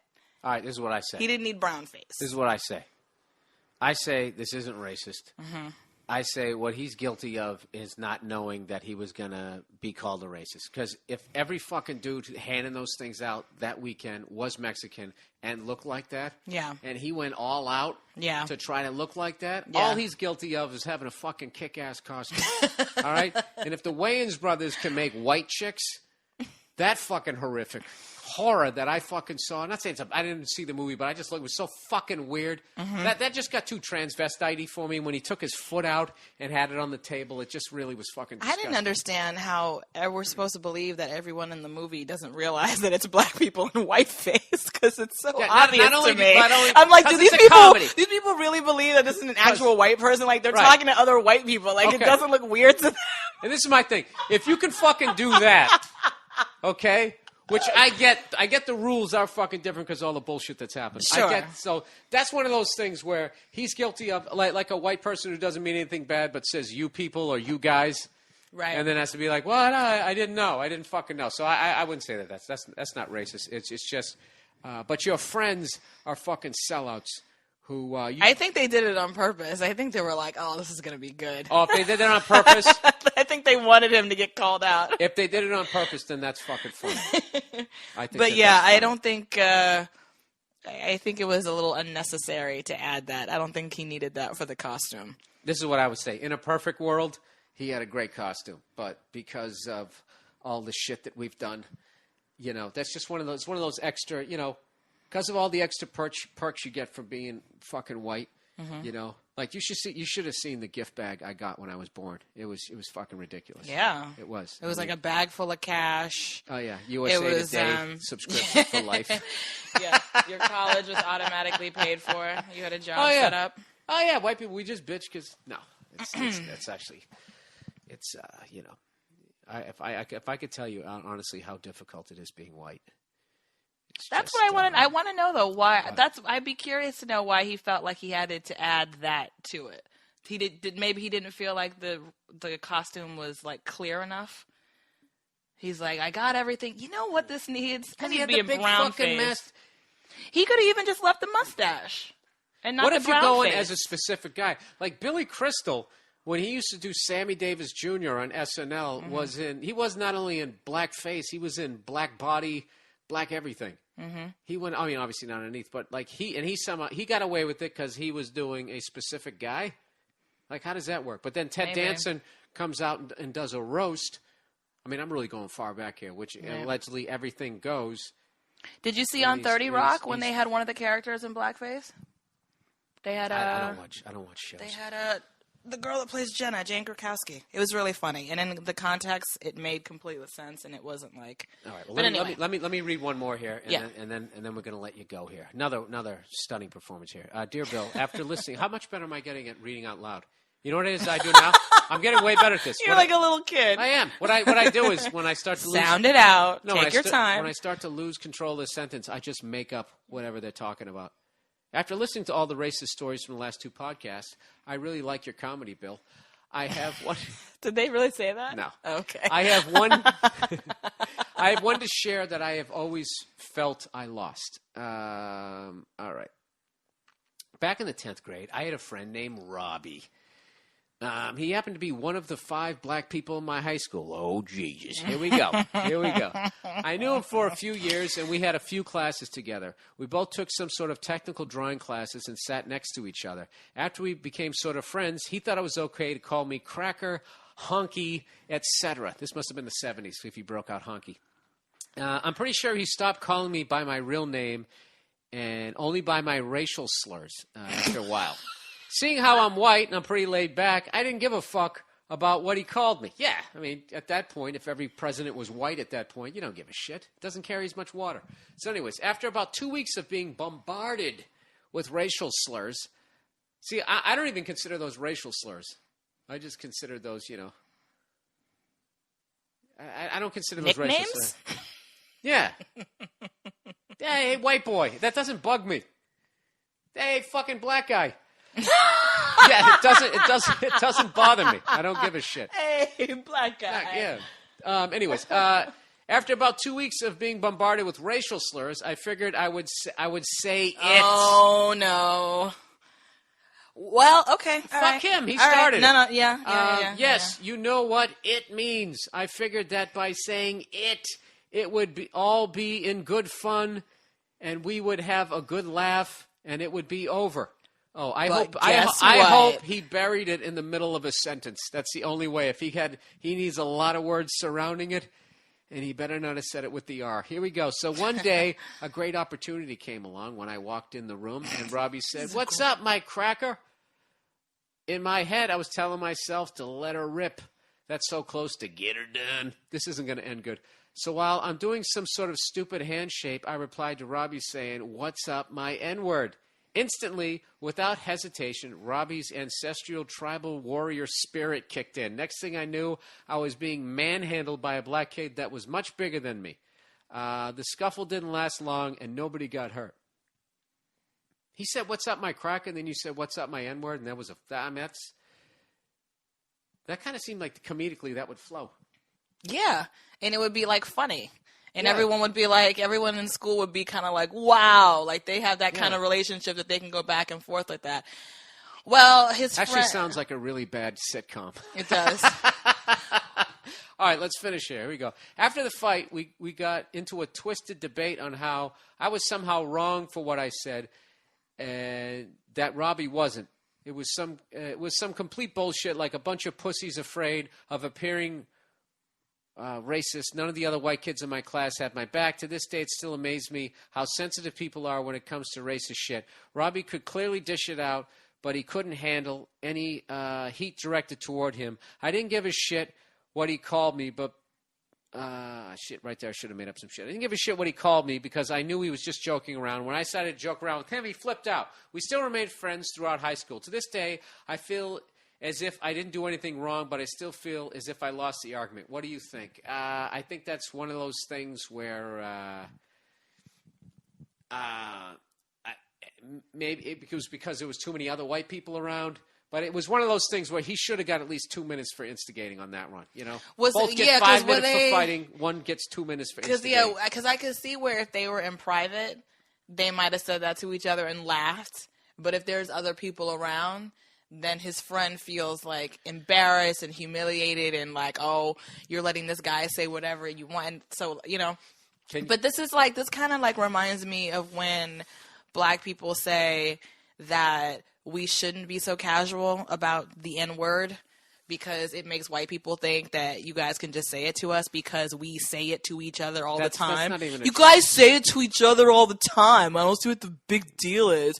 Rappers and stuff, you guys are constantly saying it. So it's like, now it's a problem if I say it. Yeah, it's clearly not the same thing. However, I do see that side of the argument where it's like, well, and a lot of it's from like older black people too that are like, you know, you can't keep saying it like that because white people will think that we don't respect ourselves and so they shouldn't either, blah, blah, blah. All right, but, well, let me go back to the white guy going, well, you guys say it to each other, blah, blah. That's just a racist, for the most part, that's just a racist white guy.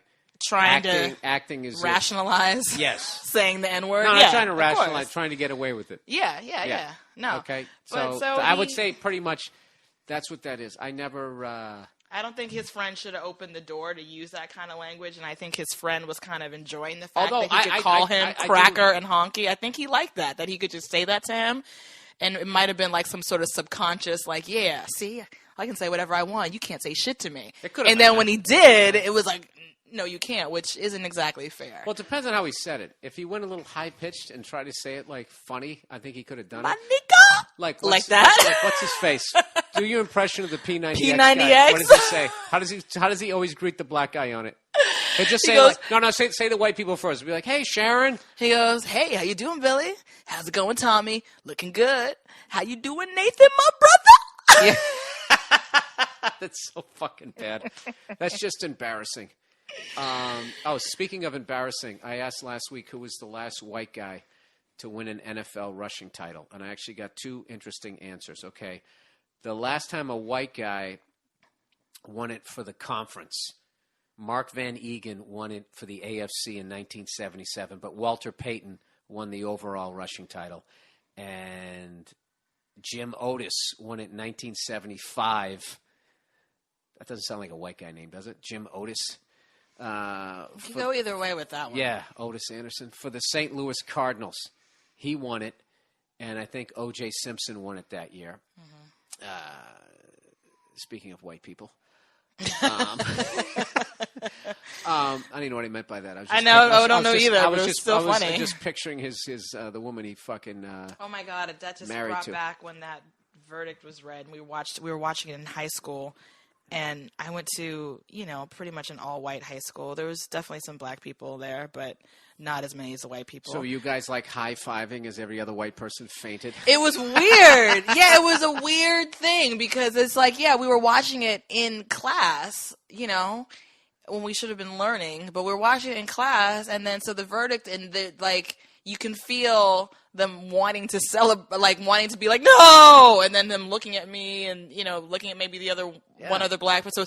So and then I remember this guy coming up to me, he goes, listen, I'm not racist. And I go, oh, Jesus. That black motherfucker killed that white bitch. He goes, but I think he should have gone to jail. And I was like, okay. And I said, well, he's not. And he goes, well. Oh, and then he just walked away. And he walked away. Like, and then he probably mumbled some other shit. But he just felt the need to let me know. Right. Well, that's one of those things where black people being happy were the same. That was just like the white guy rooting for BYU because they just, white guys have not succeeded in basketball. And, you guys haven't done so well in the trials. Not so much. Yeah. Throughout history. So it was less about the fact that he clearly did it than the fact that, No, he didn't, because he wrote that book where he said if he was going to do it, this is how he would do it. So and did it was Everyone totally knows. different, but the book was totally different. The book never even came out. First pack of football cards I ever got.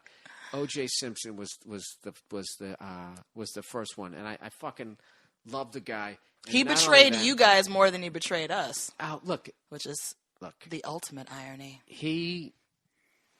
I can't even say how I feel about that shit, but I'm going to tell you this. There is actually a picture somewhere in the attic of my life of me in second grade sitting on Santa Claus's lap with an O.J. Simpson jersey on.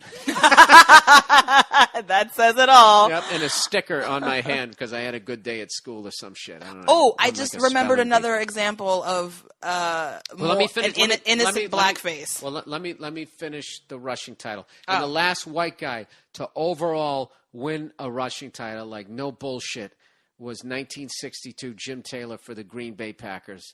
And he won it in between Jim Brown. I don't know what happened to Jim Brown that year, but so he won it. So there you go. That's essentially the that's the podcast for this week. I got to rest up to do my Glee this week. You know what song I'm singing? No. What is it? I'm too embarrassed to even say. You shouldn't say. Let it be a surprise. Okay. Let it be a surprise. All right. Just let everyone know when to tune in.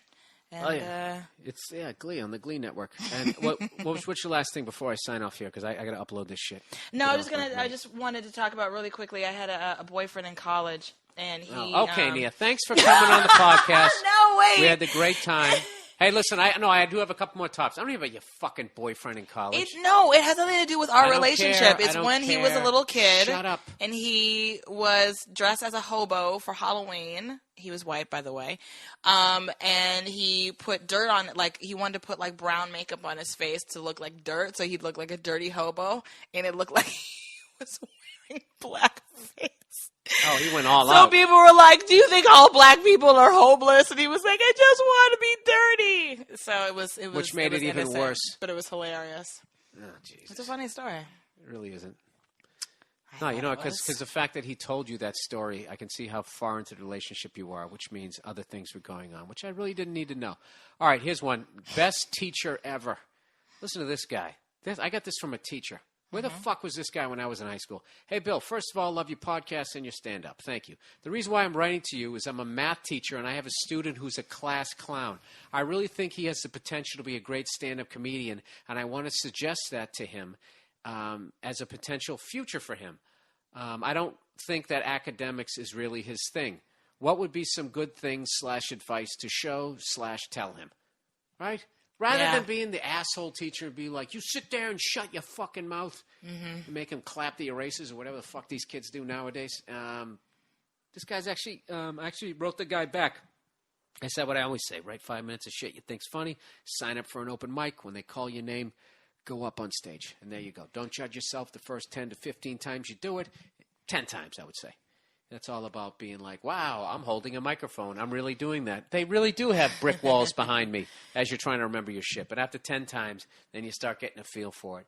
And then everything else falls into fucking place. So. If they have a talent contest at a talent show at the school, he should do it too. No, he shouldn't. Why That's not? what I need to tell you. Under no fucking circumstances should you ever go on stage the first time you ever did stand-up comedy in front of your own fucking class. Oh, my God. Oh, that's true, because if it doesn't go well, it's going to be humiliating. So he should do it somewhere else away from, so he can work it out so he doesn't bomb in front of all his friends. Everybody's going to heckle you, and then if you eat your balls. That is like, that's why like bombing on a cruise ship sucks, because after you bomb, you can't leave. You're just with the crowd, and everybody just sits there looking at you. And but at least the cruise is over in a week. This kid's got to finish off the fucking school year. But for the love of God, if the teacher's listening, do not tell him to sign up for a talent fucking contest. Don't do that, because that's the type of thing that could leave an emotional scar where the kid might not do it again for 5 years or never fucking do it again. Okay? You need an escape plan when you're going to go up and do that shit. Believe me. The first time I ever fucking bombed, oh my God. Oh my God. Where was the first time you bombed? Oh, that was in some fucking bar in North Reading, Massachusetts, I want to say. Some place, Kelly's or something. Doesn't even exist anymore. Mm-hmm. And I walked in, and there was this function, this little half of the bar where you could sit down and eat fucking fish and chips, dude.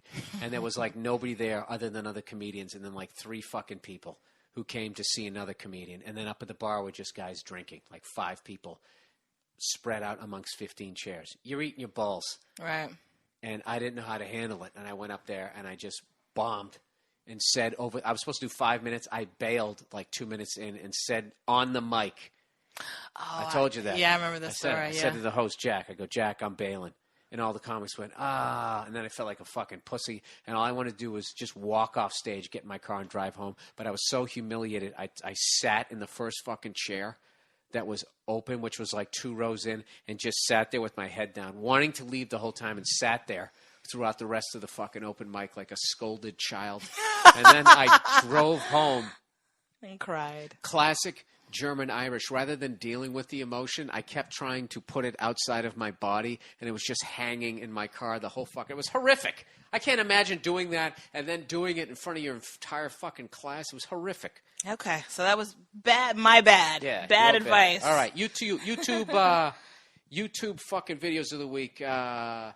This one, Brad Garrett was on the Joe Behar show. And if you just want to see a fucking stand-up comedian in complete not giving a shit mode, just going off, you got to watch this. He's absolutely fucking hilarious. This guy is a true stand-up comedian. Like, I already loved him from the Ray Romano show, but when I watched this clip, this guy is the shit, and I would definitely go see him do stand-up. This is what it takes to be a great comedian. This guy completely doesn't give a fuck. And there's a bunch of people evidently watching it because he jokes that all his Ray Romano money is gone, saying he invested it into this comedy club. Like he was on a hit series for fucking 10 years.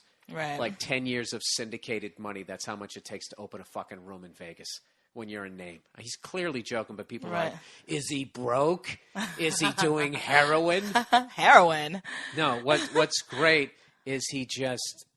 At one point, he's throwing chips at people who were in Vegas. Here you go, you white trash. You know, he doesn't call them Dude, it's fucking hilarious. You got to see it. He's funny. All of these are going to be on the mmpodcast.com. We put this one up last week, but I forgot to hype it.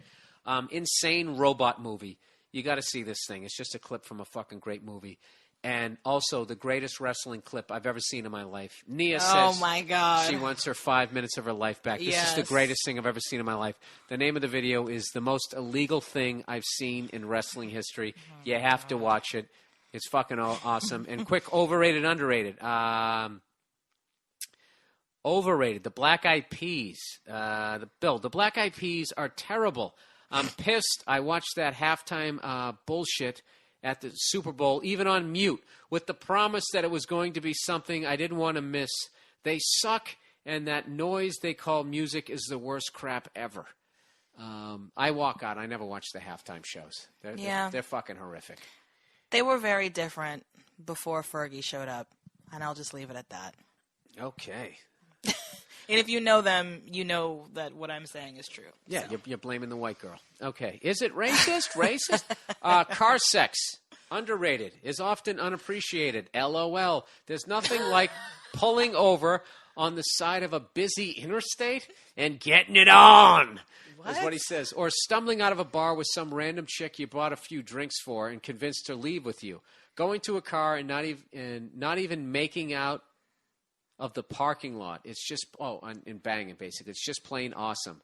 I purchased Let It Go and loved it. Thank you. I would say that sex in a car was way better back in the day when they had bench seats and actually they made huge cars. But I think it's, I don't know. You know, I don't like the look in your eye. I don't like the fucking look in your goddamn eye. Okay, and I'm not getting into our fucking personal life, but we don't got enough. We don't have enough memories to have that look in your eye, you filthy fucking whore. Wow. Yeah, the older cars are better because they have more room. You fucking gotta be kidding me. You know what? Why don't you get your trampy ass out of here? Oh, please, Nia. You think I didn't realize that when I met you? Huh? You think I didn't realize? You know? You've had a sex life before me too, goddamn right you know. I did. You goddamn right I did. So what is the problem? That's what it took. Male whore meeting a female whore. You were a man whore. I was not. You were a man whore. I was always for nice a to minute. the ladies. Yeah, well. No, I wasn't. Look at me, Nia. I look like fucking Howdy Doody with a fucking... Nah, but you got on a that whole three-day little, bender like, with a beard. sexy, angry thing going on. Women like that. Listen, Nia, you know what I don't like? I don't like being pandered to, however the fuck you say it. Oh, here's one last quick thing. I always say I'm going to fucking end it. I never do. All right, corporations selling your information. Hey, Bill, I've been listening to your podcast for a while now and think they're very entertaining and funny. I do have to admit, however, that every time... Maybe I read this last week. I can't remember. But I'm just happy because I end up being right here. I do have to admit, however, that every time you talk about the conspiracy theories and people tracking your electronic purchases and whatnot, I roll my eyes and wonder why you're so crazy. However, this is why I actually started reading better, is I pause now. And I look at the next three words, and it fucking works out. This now is what? like the King's Speech. Now what? Is that what that movie's about? Kinda, yeah. No, I'm not watching that. It's good. It's really, really good. It looks like it took place in another time, so that automatically... It did take place in another time. So it's a period piece about reading? It's not It's about fucking horrific. reading. Well, that's what I was just talking about. It's, oh, God. Whatever. Why don't you think about your time in that fucking LTD? However, recently... Shh. That's one of my favorite cars. You just ruined it. You know what? I'm going to have to tell a fucking story that's going to ruin something for you. What? Let me think. What are you into? Going to the mall? Yes. One time I got OMG. blown at the fucking... whatever. Orange Julia stand? No. However, recently I was browsing the internet and started noticing ads on every page that directly related to something I had just purchased online. How fucked up is that? Now, I knew things like this happened and that sites kept certain information about you. But I guess since I never saw any visual evidence of this, I simply put it in the back of my mind and never worried about it. However, now I had direct, in-your-face evidence of being tracked. I have to say, I felt a bit violated. Yeah, it's weird. Like somebody's just sitting there watching what the fuck you're doing. Anyways, he says, I think that the ads were specifically being put up for me on every website I went to struck me as a huge invasion of privacy, and it was a bit unnerving. This was a week or two ago, and ever since then, I have become a bit paranoid about the amount of information that is out there about me. I thought about all the times I've entered my credit card information or home address online in order to make some purchases, and went through every website I could think of to erase that information. Dude, it's over. It's already up there. I know once it's out there, it's impossible to take back, but I have to do what I can do. I've changed my email address. My old email address had my full name in it. Started shredding everything with my address on it and started using cash only to make purchases so that someone can't track it, et cetera, et cetera, et cetera. Yeah, Somebody sent me an email the other day. Some 4-year-old kid got a